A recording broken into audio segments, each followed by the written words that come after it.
Well, hello everyone. This is Lawrence doing another video trying to get some more content on my YouTube channel. I did a video the other day on the topic of the high cost of vinyl records, so I hope you check that one out. Today I want to do what I would call a retrospective album review, and the one I'm doing is the 1976 release. It was released November 1976, and of George Harrison's 33 and a third. And he's got his bicentennial glasses on because that was the bicentennial 200 year of America's birthday. And this album was a return to form because his two previous albums, Dark Horse and Extra Texture, did not was received so well by the fans, by the public, and critics. But and there's reasons behind that, which I won't go into because I don't want to keep this video long. But boy, George was bouncing back with this album. It wasn't as grandiose as All Things Must Pass, but it brought goodwill back to many fans who were disappointed with the two previous albums.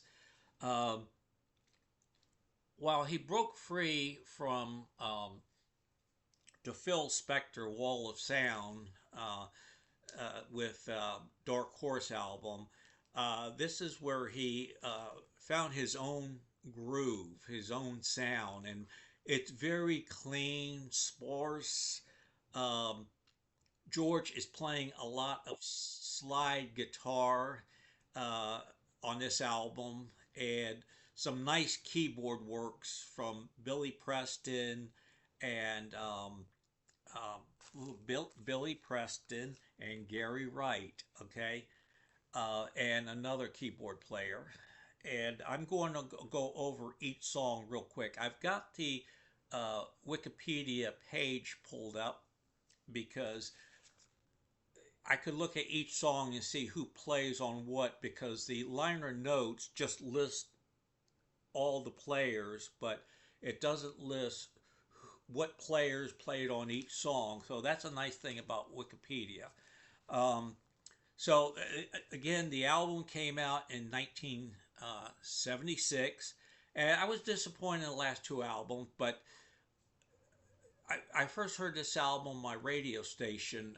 They used to have something called the Midnight Album, where they would play a full album every night at midnight in its entirety without commercial interruption. And one of those nights they played this album, and I was very pleased with what I was hearing. So the first track is I have to put on my reader, my glasses.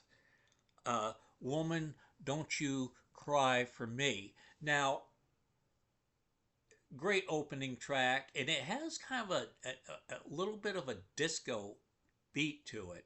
And I often thought, if the Beatles stayed together, if they made records in the 70s, would they have dabbed in a little disco? Well, you have Lennon's Whatever Gets You Through the Night, which was inspired by the big disco hit Woman, Rock Your Baby by George McRae. And so Lennon heard that song, wanted to write a song in that vein, and came up with Whatever Gets You Through the Night. And then there's McCartney's Good Night Tonight, I think 1979, which has a disco feel. So that kind of gives a hint, okay? To click on this, and who plays on Woman, Don't You Wait for Me? Let me scroll down here. George Harrison vocals, slide guitar, tambourine, jaw harp. Yeah, you could hear the jaw harp. That's a little instrument that gives it a twangy, sound. Uh, David Foster on clarinet. David Foster is a famous producer who produced some of the later Chicago albums in the 80s. Richard T. organ, Willie Weeks bass, who's a noted bass player, and he plays bass throughout the album.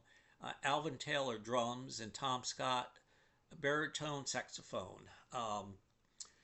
So yeah, this is a very good opening song for the album, and I enjoyed it tremendously. So let's see. Let's go on to the next track, which I'm trying to operate this darn thing. And thank you for holding. Dear One. Dear One, it's it changes it's not a up tempo song. It's very spiritual. I think George wrote this in the late 60s, and there's only two musicians credited on it: George Harrison vocals, acoustic guitars, synthesizers, hi hat, shakers, and backing vocals. Richard T organ, and this has the organ has a very churchy spiritual feel to it, okay, and it starts off slow at the beginning, and you know, hymn like, and then later it picks up da da da da, it picks up pace da da da da da da, you know, da da da, and then goes back to the how it started. uh I really enjoy this song a lot. It's a lot of these songs go back earlier period, and I think this was one of them. So nice change of pace. So what's next? I didn't want to spend too much time on how this album came about. I just want to focus on the players and the feel of the music. Beautiful Girl, yes. This was a song Harris wrote in 1969, and he was going to record it for All Things Must Pass, but just didn't get around to it. And he revised it and dedicated it to his wife, new wife at the time, Olivia. And it's really a mid-tempo type of love song.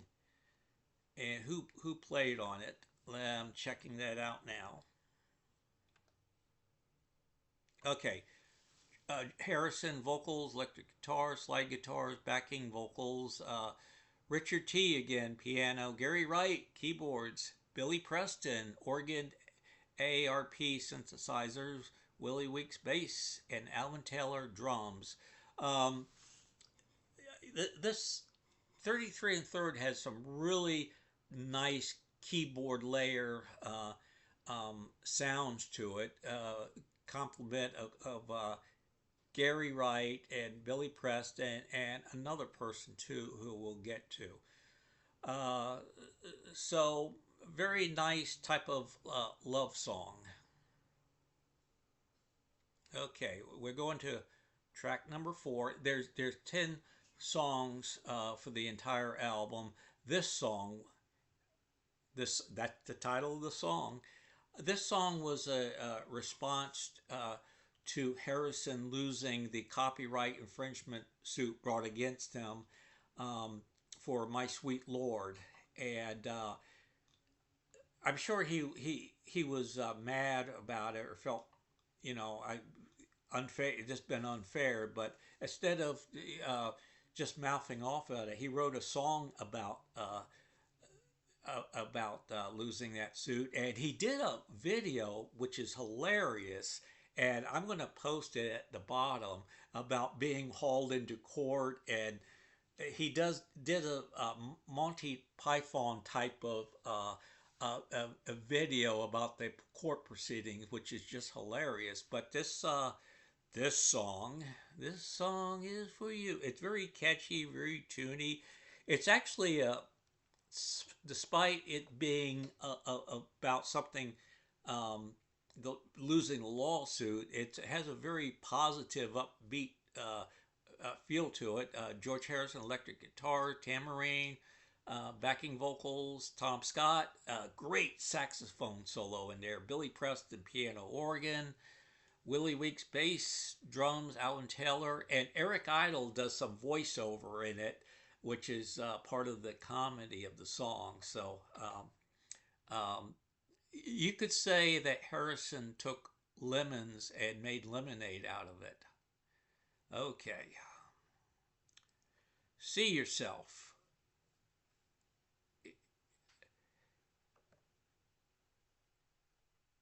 I'm looking to see who plays on this thing. Um, I could go into depth of what inspired each song and all that, but I want to kind of keep this a short video.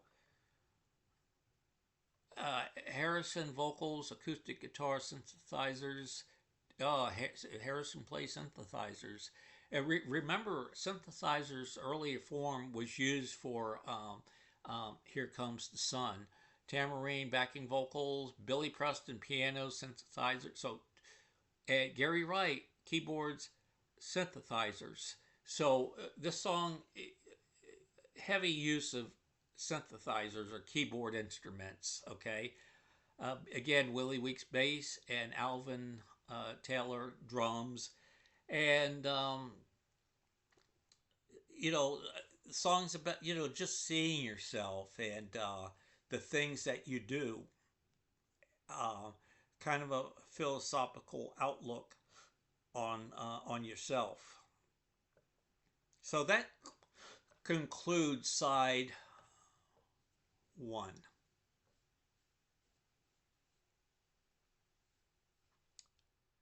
Okay,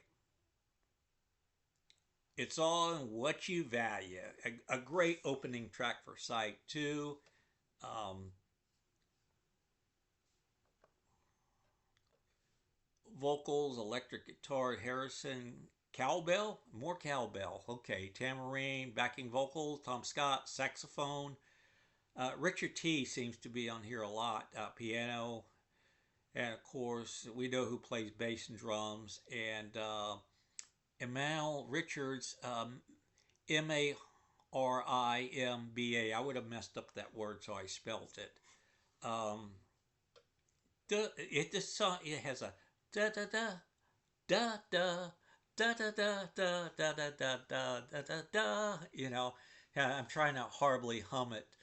Um, it's the lyrics in this song are in the reference to Harrison paying drummer Jim Kelter with a Mercedes in lore of a financial payment for playing on his 1974 Dark Horse album. So it's all what you value. Okay, we got four more songs here. Um, True Love, actually a standard Cole Porter song, and Harrison takes a song from the Great American Songbook and turns it into his own. And this is a great recording. I'm sure if Cole Porter was alive back then, he heard it, he would appreciate it. And George does a great vocals on it and just a lot of great slide guitar. This album contained some of Harrison's best slide guitar work. And I often thought, okay, it became very popular in recent times for these pop and rock artists to record what they call Great American Songbook albums. McCartney did one, and of course, Rod Stewart has made a later career out of doing that. But if Harrison recorded such an album, this track would give you a hint what it would be like, and it would be in the style that he would do it in. Okay, where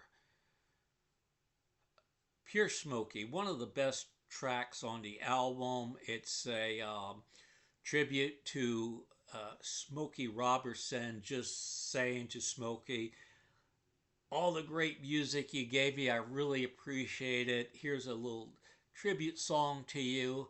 And even, Bob Dylan said Smokey Robertson's one of the greatest poets ever. That's one hell of a compliment from Bob himself, who's made a career of poetic songs. Just a really great, nice, pleasant song. Okay, Crockerbach Palace. I I didn't know what the song was about. It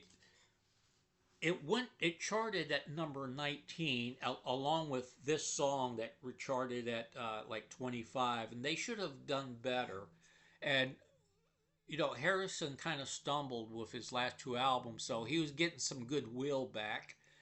Um, I think if this album was released after All Things, Living in Material World, it would have done much better. Um, Crackerbox Palace is actually about, put on my glasses here, um, the late comedian Lord Buckley. And I always thought the song was about, coming into the world, people welcoming you and all that, but you better stay in line. You better stay in line. It's a great song, well instrumentally done. Harrison, slide guitars, acoustic synthesizers, hand clap, backing vocals. Tom Scott again, saxophone. Richard T. keyboards. Willie Weeks bass. Alvin Taylor drums, and again Manuel. Richards, two instruments. I think they're like um, percussion type of um, brass instruments. Okay, um, so it's this song charted at number 19, and I've always loved it. Okay, we're going on to the last song, and thank you for bearing with me. And one of Harrison's best later day ballads, "Learning How to Love You."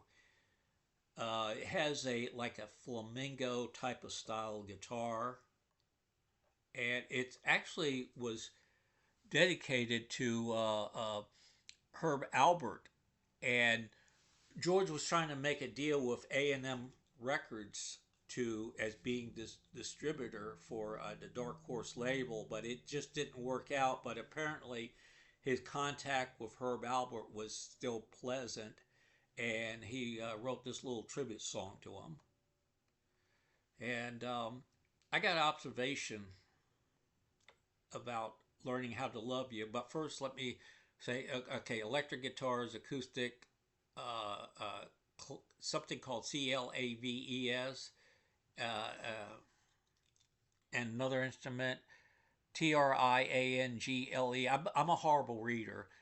Lead vocals, Richard T. again, electric piano, David Foster, organ, Tom Scott, saxophone, flute, uh, brass, strings, Winwood arrangements, bass, Willie Weeks, Alvin Taylor drums. Okay, nice way to wrap up the album. Just a beautiful song, and it's too bad because Whitney Houston, who I'm not a big Whitney Houston fan, I do recognize her talents as a great interpreter of songs, and her vocals were just outstanding.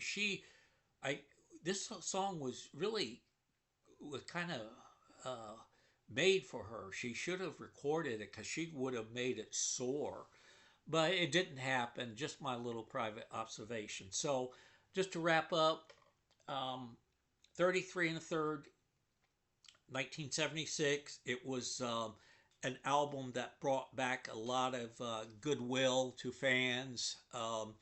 When you make a couple of bad albums, that could be unforgiving in the pop music world. But Harrison was able to kind of reestablish his credentials with this album. And I could talk of why the other two albums weren't as successful, but that's another video. He did do a follow up album, a self titled George Harrison album, which is just as good. In fact, um, I refer to those two albums as George Harrison's second double album, but each disc were released about 3 years apart. Um, So this was a good period for George Harrison, a recovery. He was really getting his life back together after some personal problems, a new marriage, and he wasn't being the superstar rock star of touring and going out and partying and all that. He was his home Farrah Park, if I pronounced that right. He got into gardening, NASCAR. I mean, not NASCAR. Formula car racing in Europe, going to Hawaii, and just enjoying life and turning music into a hobby. And every 3, 4, 5 years, we got an album from him. No touring except for a short tour of Japan later on. So I hope you enjoyed this video, and I wish I could have added more, but I just want to do a shout out to the album, and I'm trying to find my cursor here. And where is it? Oh, I know what I must do. I must turn the keyboard off. I probably have low battery. There we are. I thought I saw it. I gotta keep you entertained till I get this going. Da da da da da da. Hey, check out all my rest of my videos because they're so damn good. Da da da. Where is it? Oh yes. Oh, something always messes up for me. Let me try it one more time.